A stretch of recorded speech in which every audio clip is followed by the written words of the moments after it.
ರೇಣುಕಾಸ್ವಾಮಿ ಕೊಲೆ ಪ್ರಕರಣದ ಚಾರ್ಜ್ ಶೀಟ್ನ ಪೊಲೀಸರು ಕೋರ್ಟ್ಗೆ ಸಲ್ಲಿಕೆ ಮಾಡಿದ್ದಾರೆ. ಈ ಹಿನ್ನೆಲೆಯಲ್ಲಿ ಪ್ರಕರಣದ 2ನೇ ಆರೋಪಿ ದರ್ಶನ್ ಜಾಮೀನಿನ ಪ್ರಕ್ರಿಯೆ ಆರಂಭಿಸಲು ಸಜ್ಜಾಗಿದ್ದಾರೆ. ಸದ್ಯ ಬಳ್ಳಾರಿ ಜೈಲಿನಲ್ಲಿರುವಂತಹ ದರ್ಶನ್ ನಾಳೆ ಜಾಮೀನಿಗೆ ಅರ್ಜಿ ಸಲ್ಲಿಸುವಂತಹ ಸಾಧ್ಯತೆ ಇದೆ. ಈಗಾಗಲೇ ಪತ್ನಿ ಹಾಗೂ ಸಹೋದರನ ಜೊತೆ ಚರ್ಚೆ ನಡೆಸಿ ವಕಾಲತ್ತಿಗೆ ದರ್ಶನ್ ಸಹಿಯನ್ನು ಹಾಕಿದ್ದಾರೆ. ಡಿ ಗ್ಯಾಂಗ್ನಿಂದ ರೇಣುಕಾಸ್ವಾಮಿ ಕೊಲೆ ಪ್ರಕರಣದ ತನಿಖೆ ಚುರುಕುಗೊಂಡಿದ್ದು ಭೀಕರ ಹಲ್ಲೆ ಕೊಲೆ ಬಗ್ಗೆ ಮೆಡಿಕಲ್ ರಿಪೋರ್ಟ್ ತಯಾರಾಗಿದೆ. ನ್ಯೂಸ್ 18ಗೆ ಮೆಡಿಕಲ್ ರಿಪೋರ್ಟ್ನ 6 ಅಂಶ ಸಿಕ್ಕಿವೆ. ಮರಣೋತ್ತರ ಪರೀಕ್ಷೆಯ ಅಭಿಪ್ರಾಯ ವರದಿ, ಮೃತನ ದೇಹದ ಮೇಲಿನ ಗಾಯಗಳ ವರದಿ ಬಗ್ಗೆ ಮಾಹಿತಿ ಲಭ್ಯವಾಗಿದೆ. ಎಫ್ಎಸ್ಎಲ್ ಮತ್ತು ಡಿಎನ್ಎ ಮ್ಯಾಚಿಂಗ್ ರಿಪೋರ್ಟ್ ಬಂದಿದ್ದು ತಲೆ ಮೇಲಿನ ಗಾಯದ ವರದಿಯೂ ಬಂದಿದೆ. ಶೂ ಅಥವಾ ಚಪ್ಪಲಿಯಿಂದ ಎದೆಭಾಗಕ್ಕೆ ತುಳಿತ ಹಲ್ಲೆ ಮಾಡಿರುವುದು ವರದಿಯಲ್ಲಿ ಉಲ್ಲೇಖವಾಗಿದೆ. ಸ್ವಾಮಿ ದೇಹದ ಮೇಲಿನ 39 ಗಾಯಗಳ ಬಗ್ಗೆ ಉಲ್ಲೇಖವಾಗಿದೆ. ಚಿತ್ರದುರ್ಗದ ರೇಣುಕಾಸ್ವಾಮಿ ಕೊಲೆಯಾಗಿ ಇಂದಿಗೆ ಬರೋಬ್ಬರಿ 3 ತಿಂಗಳು. ಚಿತ್ರದುರ್ಗದಿಂದ ರೇಣುಕಾಸ್ವಾಮಿಯನ್ನ ಕಿಡ್ನಾಪ್ ಮಾಡಿ ಪಟ್ಟಣಗೆರೆ ಶೆಡ್ಗೆ ಕರೆತಂದು ಕ್ರೂರವಾಗಿ ಹಲ್ಲೆ ಮಾಡಿ ಕೊಲೆ ಮಾಡಿ ಇಂದಿಗೆ 3 ತಿಂಗಳಾಗೋಯ್ತು. ಪ್ರಕರಣದಲ್ಲಿ ಈಗಾಗಲೇ ಪೊಲೀಸರು ಚಾರ್ಜ್ ಶೀಟ್ ಅನ್ನು ಸಲ್ಲಿಕೆ ಮಾಡಿದ್ದಾರೆ. ಚಾರ್ಜ್ ಶೀಟ್ನಲ್ಲಿ ಡಿ ಗ್ಯಾಂಗ್ ಕ್ರೌರ್ಯ ಉಲ್ಲೇಖವನ್ನ ಮಾಡಲಾಗಿದೆ. ದರ್ಶನ್ ರಾಜಾತಿಥ್ಯ ಫೋಟೋ ರಿವೀಲ್ ವಿಚಾರ ಬಿಜೆಪಿ ಕಾಂಗ್ರೆಸ್ ನಡುವಿನ ಜಟಾಪಟಿಗೆ ಕಾರಣವಾಗಿದೆ. ಸರ್ಕಾರವೇ ಫೋಟೋ ರಿಲೀಸ್ ಮಾಡಿಸಿದೆ ಎಂದಿದ್ದ ಜೋಶಿಗೆ ಎಂಬಿ ಪಾಟೀಲ್ ತಿರುಗೇಟು ಕೊಟ್ಟಿದ್ರು. ಇದೀಗ ಮತ್ತೆ ಪ್ರಹ್ಲಾದ್ ಜೋಶಿ ಎಂಬಿ ಪಾಟೀಲ್ಗೆ ಟಾಂಗ್ ಕೊಟ್ಟಿದ್ದಾರೆ. ಅವರಿಗೆ ಬಿಸಿ ಹತ್ತಿರೋದಕ್ಕೆ ಏನೇನೋ ಮಾತನಾಡ್ತಾ ಇದ್ದಾರೆ ಅಂತ ಹೇಳಿದ್ದಾರೆ. ನನ್ನ ಪ್ರಶ್ನೆಗಳಿಗೆ ಹಾರಿಕೆಯ ಉತ್ತರ ಕೊಟ್ಟಿದ್ದಾರೆ ಅಂತ ಹೇಳಿದರು. ಸರ್ಕಾರದ ಒಳಗಿನ ದಾಖಲೆಗಳನ್ನು ಕೊಡ್ತಾ ಇರೋರು ಯಾರು? ಇವತ್ತು ಯಾರು ಏನೇನು ಮಾತಾಡ್ರಿ, ಎಲ್ಲದಕ್ಕೂ ನಾನು ರಿಯಾಕ್ಟ್ ಮಾಡಕ್ಕೆ ಹೋಗಲ್ಲ. ಇವೆಲ್ಲ ನಡೆದಾವಲ್ಲ, ರೂರಲ್ ಡೆವಲಪ್ಮೆಂಟ್ದಾಗ ಆಗಿದ್ದು, ಮೂಡಾದಾಗ ಆಗಿದ್ದು, ಆಮೇಲಿಂದ ವಾಲ್ಮೀಕಿ ಬೋರ್ಡ್ನಲ್ಲಾಗಿದ್ದು, ಖರ್ಗೆ ಅವ್ರ ಕುಟುಂಬಕ್ಕೆ ಲ್ಯಾಂಡ್ ಕೊಟ್ಟಿರುವಂಥ ದಾಖಲೆಗಳನ್ನ ಯಾರು ಕೊಟ್ಟರ? ಕಾಂಗ್ರೆಸ್ದವರು ಕೊಟ್ಟರೆ. ಇದನ್ನು ತಿಳ್ಕೊಳ್ಳಿ ಫಸ್ಟ್ ಅವರು. ಸರ್ಕಾರದ ಒಳಗಿನ ದಾಖಲೆಗಳನ್ನು ಕೊಡ್ತಾ ಇರೋರು ಯಾರು? ಇವತ್ತು ಯಾರು ಏನೇನು ಮಾತಾಡ್ರಿ, ಎಲ್ಲದಕ್ಕೂ ನಾನು ರಿಯಾಕ್ಟ್ ಮಾಡಕ್ಕೆ ಹೋಗಲ್ಲ. ಇವೆಲ್ಲ ನಡೆದಾವಲ್ಲ, ರೂರಲ್ ಡೆವಲಪ್ಮೆಂಟ್ದಾಗ ಆಗಿದ್ದು, ಮೂಡಾದಾಗ ಆಗಿದ್ದು, ಆಮೇಲಿಂದ ವಾಲ್ಮೀಕಿ ಬೋರ್ಡ್ನಲ್ಲಾಗಿದ್ದು, ಖರ್ಗೆ ಅವ್ರ ಕುಟುಂಬಕ್ಕೆ ಲ್ಯಾಂಡ್ ಕೊಟ್ಟಿರುವಂಥ ದಾಖಲೆಗಳನ್ನ ಯಾರು ಕೊಟ್ಟರ? ಗಣೇಶ ಹಬ್ಬದ ಹಿನ್ನೆಲೆಯಲ್ಲಿ ಪಟಾಕಿ ಹಚ್ಚುವಂತಹ ವಿಚಾರಕ್ಕೆ 2 ಗುಂಪಿನ ಯುವಕರು ಹೊಡೆದಾಟವನ್ನು ಮಾಡಿಕೊಂಡಿದ್ದಾರೆ. ಈ ಘಟನೆ ಬೆಳಗಾವಿ ಜಿಲ್ಲೆಯ ಚಿಕ್ಕೋಡಿ ತಾಲೂಕಿನ ಕರೋಶಿಯಲ್ಲಿ ನಡೆದಿದೆ. ಯುವಕರು ಹೊಡೆದಾಟ ಮಾಡಿಕೊಳ್ತಿರುವಂತಹ ವಿಡಿಯೋ ಮೊಬೈಲ್ನಲ್ಲಿ ಸೆರೆಯಾಗಿದೆ.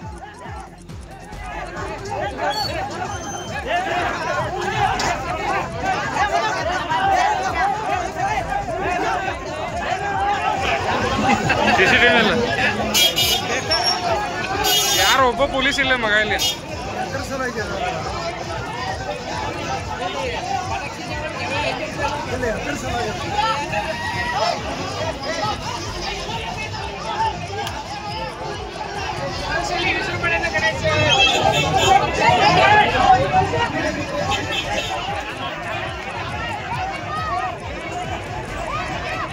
ಮನೆಯಲ್ಲಿ ಗಣೇಶ ಪೂಜೆ ಮಾಡೋ ವಿಚಾರದಲ್ಲಿ ನಡೆದಂತ ಗಲಾಟೆ ಕೊಲೆಯಲ್ಲಿ ಅಂತ್ಯವಾಗಿದೆ. ಉತ್ತರ ಕನ್ನಡ ಜಿಲ್ಲೆಯ ಕಾರವಾರದ ಸಾಯಿಕಟ್ಟ ಬಳಿಯಲ್ಲಿ ಘಟನೆ ನಡೆದಿರುವುದು. ಸಂದೇಶ್ ಪ್ರಭಾಕರ್ ಬೋರ್ಕರ್ ಹತ್ಯೆಯಾಗಿರುವಂತಹ ವ್ಯಕ್ತಿ ಸಹೋದರ ಮರೀಶ್ ಬೋರ್ಕರ್ ಚಾಕು ಇರಿದು ಹತ್ಯೆಯನ್ನು ಮಾಡಿದ್ದಾನೆ. ಪ್ರಕರಣ ಸಂಬಂಧ ಇಬ್ಬರನ್ನು ಪೊಲೀಸರು ಬಂಧಿಸಿದ್ದಾರೆ.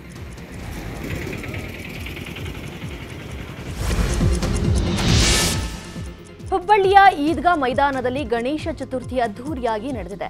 ವಾರಣಾಸಿಯ ಗಂಗಾ ಆರತಿಯಂತೆ ಈದ್ಗಾ ಗಣೇಶನಿಗೆ ಆರತಿ ಮಾಡಲಾಗಿದೆ. ಸುತ್ತ ಪಂಜನ್ನ ಹಿಡಿದು ಈದ್ಗಾ ಗಣೇಶನಿಗೆ ಆರತಿ ಮಾಡಿದ್ದು ಮಹಾಕಾಳೇಶ್ವರನ ಭಾವಚಿತ್ರಕ್ಕೆ ಪುಷ್ಪಾರ್ಚನೆ ಮಾಡಲಾಯಿತು. ವಿಶೇಷ ಪೂಜೆ ನೋಡಿ ನೂರಾರು ಭಕ್ತರು ಕಣ್ತುಂಬಿಕೊಂಡಿದ್ದಾರೆ. ಪೂಜೆಯಲ್ಲಿ ಶಾಸಕ ಮಹೇಶ್ ತೆಂಗಿನಕಾಯಿ ಭಾಗಿಯಾಗಿದ್ದರು.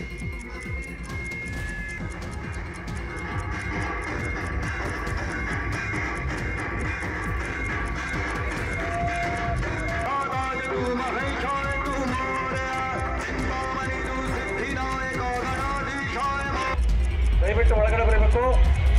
ಯಾರು ಕೂಡ ಬ್ಯಾರಿಗೇಡ್ ಮೇಲೆ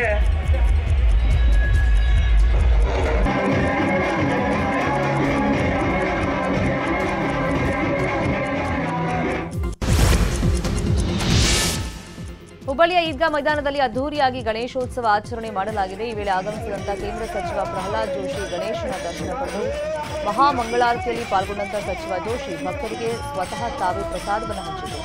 ನಂತರ ಭಜನಾ ಕಾರ್ಯಕ್ರಮದಲ್ಲಿ ಉತ್ಸಾಹದಿಂದ ಭಜನೆ ಮಾಡಿ ಹಾಡು ಹಾಡಿ ಗಮನ ಸೆಳೆದರು.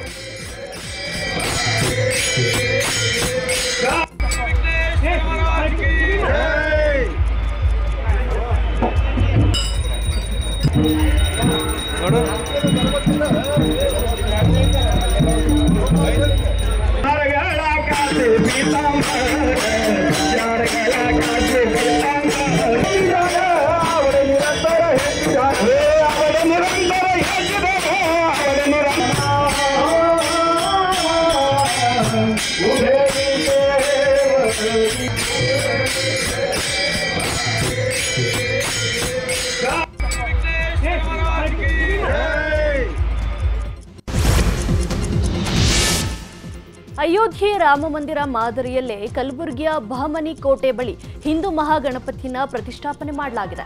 21 ದಿನಗಳ ಕಾಲ ವಿಶೇಷ ಪೂಜೆ ಕಾರ್ಯಕ್ರಮಗಳು ನಡೆಯಲಿವೆ ಅಂತ ಗಣೇಶೋತ್ಸವ ಸಮಿತಿಯ ಮುಖಂಡರು ತಿಳಿಸಿದ್ದಾರೆ. ಗಣೇಶ ಪ್ರತಿಷ್ಠಾಪನೆಗೂ ಮುನ್ನ ನಗರದ ಪ್ರಸಿದ್ಧ ಶ್ರೀ ಶರಣಬಸವೇಶ್ವರ ದೇವಸ್ಥಾನದಿಂದ ಕೋಟೆ ಆವರಣದವರೆಗೆ ಬೃಹತ್ ಮೆರವಣಿಗೆಯನ್ನ ನಡೆಸಲಾಯಿತು.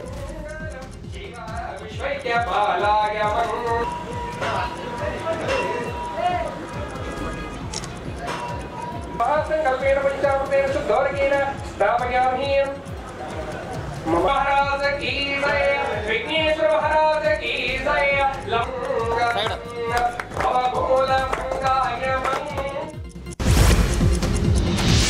ಬೆಂಗಳೂರಿನಲ್ಲೂ ಗಣೇಶ ಹಬ್ಬವನ್ನ ಸಂಭ್ರಮದಿಂದ ಆಚರಣೆ ಮಾಡಲಾಗಿದೆ. ನಿನ್ನೆ ಗಣೇಶನನ್ನ ಕೂರಿಸಿ ವಿಸರ್ಜನೆ ಮಾಡಿ ಸಂಭ್ರಮಿಸಿದ್ದಾರೆ ಜನ. ನಿನ್ನೆ ಒಂದೇ ದಿನ ಬೆಂಗಳೂರು ನಗರದಲ್ಲಿ ಸುಮಾರು 3 ಲಕ್ಷಕ್ಕೂ ಹೆಚ್ಚು ಗಣೇಶ ಮೂರ್ತಿಗಳನ್ನು ವಿಸರ್ಜನೆ ಮಾಡಲಾಗಿದೆ ಅಂತ ಅಂದಾಜಿಸಲಾಗಿದೆ. ನಗರದ 15 ಪ್ರಮುಖ ಕಲ್ಯಾಣಿಗಳಲ್ಲಿ ಗಣೇಶ ವಿಸರ್ಜನೆಗೆ ಪಾಲಿಕೆ ವ್ಯವಸ್ಥೆಯನ್ನು ಮಾಡಿದ್ದು, ಮುಂಜಾಗ್ರತೆಗಾಗಿ ಪ್ರತಿ ಕಲ್ಯಾಣಿಯಲ್ಲಿ ಸಿಸಿಟಿವಿ, ಈಜು ತಜ್ಞರು, ಪೊಲೀಸರನ್ನ ನಿಯೋಜನೆ ಮಾಡಲಾಗಿದೆ.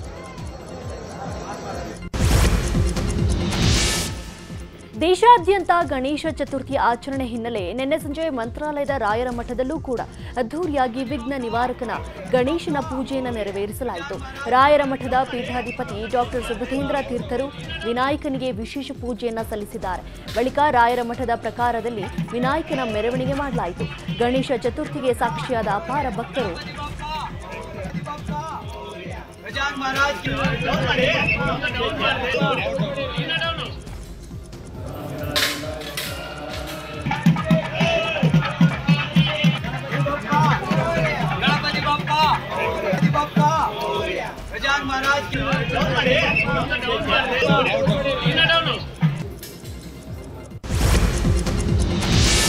ಕೊಪ್ಪಳ ಜಿಲ್ಲೆಯ ಹನುಮಸಾಗರದಲ್ಲಿ ಹಿಂದೂಗಳೊಂದಿಗೆ ಮುಸ್ಲಿಂ ಬಾಂಧವರು ಗಣೇಶ ಹಬ್ಬವನ್ನು ಆಚರಿಸಿ ಸಂಭ್ರಮಿಸಿದ್ದಾರೆ. ಹನುಮಸಾಗರದ ವಾರ್ಡ್ ನಂಬರ್ 4ರಲ್ಲಿ ಅಧಿಕ ಪ್ರಮಾಣದಲ್ಲಿ ಮುಸ್ಲಿಂ ಬಾಂಧವರಿದ್ದಾರೆ. ಇಲ್ಲಿಯ ಮಸೀದಿ ಪಕ್ಕದಲ್ಲೇ ಸಾರ್ವಜನಿಕವಾಗಿ ಗಣೇಶ ಮೂರ್ತಿಯನ್ನು ಪ್ರತಿಷ್ಠಾಪನೆ ಮಾಡಲಾಗಿದೆ. ಮುಸ್ಲಿಂ ಬಾಂಧವರು ಗಣೇಶನಿಗೆ ಪೂಜೆ ಸಲ್ಲಿಸಿದ್ದು, ಇದು ಸೌಹಾರ್ದತೆಗೆ ಸಾಕ್ಷಿಯಾಗಿದೆ.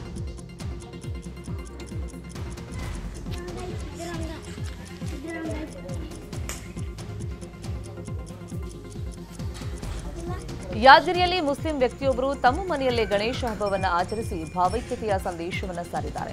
ಗೋರಣಹಳ್ಳಿಯ ಅಬ್ದುಲ್ ನಬಿ ಅನ್ನೋರು ಕಳೆದ 24 ವರ್ಷಗಳಿಂದ ಮನೆಯಲ್ಲಿ ಗಣೇಶ ಪ್ರತಿಷ್ಠಾಪನೆ ಮಾಡಿ ಹಿಂದೂ ಸಂಪ್ರದಾಯದಂತೆ ಪೂಜೆ ನೆರವೇರಿಸಿಕೊಂಡು ಬರ್ತಾ ಇದ್ದಾರೆ.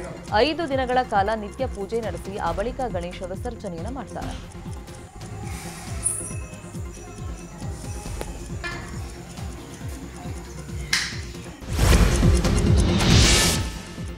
ವಿಜಯಪುರ ಮಹಾನಗರ ಪಾಲಿಕೆಯಲ್ಲಿ ಬಿಜೆಪಿ ಸದಸ್ಯರು ರಾತ್ರೋರಾತ್ರಿ ಗಣೇಶನನ್ನ ಪ್ರತಿಷ್ಠಾಪನೆ ಮಾಡಿದ್ದಾರೆ. ಗಣೇಶ ಪ್ರತಿಷ್ಠಾಪನೆ ಮಾಡಲು ನಿರ್ಲಕ್ಷ್ಯ ಮಾಡಿದ ಪಾಲಿಕೆ ಮೇಯರ್ ವಿರುದ್ಧ ಆಕ್ರೋಶ ವ್ಯಕ್ತಪಡಿಸಿದ್ದಾರೆ. ಬಿಜೆಪಿ ಪಾಲಿಕೆ ಸದಸ್ಯ ಜಾಧವ್, ಕಿರಣ್ ಪಾಟೀಲ್, ಶಿವರುದ್ರ ಬಾಗಲಕೋಟೆ, ಮಲ್ಲಿಕಾರ್ಜುನ್ ಗಡಗಿ, ರಾಜಶೇಖರ್ ಮಗಿಮಠ, ಜವಾಹರ ಗೋಸಾವಿ ಹಾಗೂ ಇತರರು ಮೂರ್ತಿ ಪ್ರತಿಷ್ಠಾಪನೆ ಮಾಡಿದ್ದಾರೆ. ಪ್ರತಿ ವರ್ಷ ಪಾಲಿಕೆಯಲ್ಲಿ ಗಣೇಶ ಮೂರ್ತಿ ಪ್ರತಿಷ್ಠಾಪಿಸಿ ಆಚರಣೆ ಮಾಡಲಾಗ್ತಿತ್ತು. ಆದರೆ ಈ ಬಾರಿ ಗಣಪತಿ ಹಬ್ಬದ ಆಚರಣೆ ಮಾಡಿಲ್ಲ. ಪಾಲಿಕೆ ಆಯುಕ್ತರು ಹಾಗೂ ಮೇಯರ್ ಮೆಹಜಬೀನ್ ಹೂರ್ತಿ ವಿರುದ್ಧ ನಿರ್ಲಕ್ಷ್ಯ ಆರೋಪ ಮಾಡಿದ್ದಾರೆ. ಕನ್ನಡಿಗರ ನೆಚ್ಚಿನ ನ್ಯೂಸ್ 18 ಕನ್ನಡ ಈಗ ವಾಟ್ಸ್ಆಪ್ನಲ್ಲೂ ಲಭ್ಯ. ಕರ್ನಾಟಕ, ದೇಶ ವಿದೇಶಗಳ 360 ಡಿಗ್ರಿ ಸುದ್ದಿಯ ವಿವರಗಳನ್ನ ನಿಮ್ಮ ಕೈ ಬೆರಳುಗಳಲ್ಲೇ ಪಡಿಲಿಕ್ಕೆ ಈ QR ಕೋಡ್ ಅನ್ನ ಸ್ಕ್ಯಾನ್ ಮಾಡಿ, ನಮ್ಮ ಚಾನಲ್ ಫಾಲೋ ಮಾಡಿ, ನೋಟಿಫಿಕೇಶನ್ ಆನ್ ಮಾಡಿ.